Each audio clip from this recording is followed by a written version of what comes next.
Friends, there is no way to make moving easy, but there are things you can do to make it a more enjoyable experience. A little skeptical? Well, Jackie Danker's all about smooth moves, and she has some ways to take the hassle out of yours.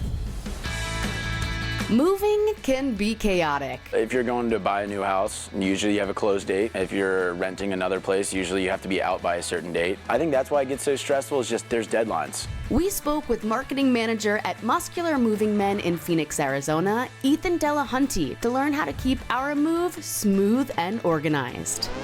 First, don't box everything. When we're referring to not boxing certain items up, we're talking about clothes and dressers, some smaller items inside of drawers. So in a dresser, as long as you don't have a bunch of bricks in there, clothing's pretty light. You can just leave it inside of that dresser when you dolly it off or carry it off. And then as long as you're not worried about it breaking, you can also leave those in there as well. So just saves you some time on packing, and usually a dresser is 2 or 3 boxes. So you save a few boxes here and there. And before you start buying boxes, suitcases are good too. Use some of those boxes and bins that you already have before you start buying boxes as well.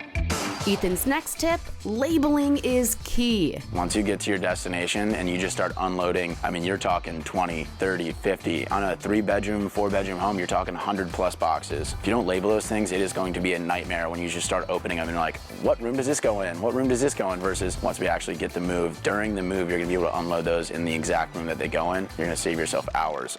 But before you start packing, start donating. There's a lot of stuff you're not taking with you that you don't realize until you start getting organized for the move, and you're like, why am I moving this? And then you're gonna go through all that work to move it to a new location just to get rid of it later. I would say start like a month or so before the move is actually gonna happen and just start slowly getting rid of some stuff. You can always go to some local charities to get that stuff offloaded. With pickups with those charities, that's another reason to plan in advance. Sometimes they're booking out a little bit longer, and then you can just leave them at your curb, and they'll usually come by on a certain day to go pick that up for you.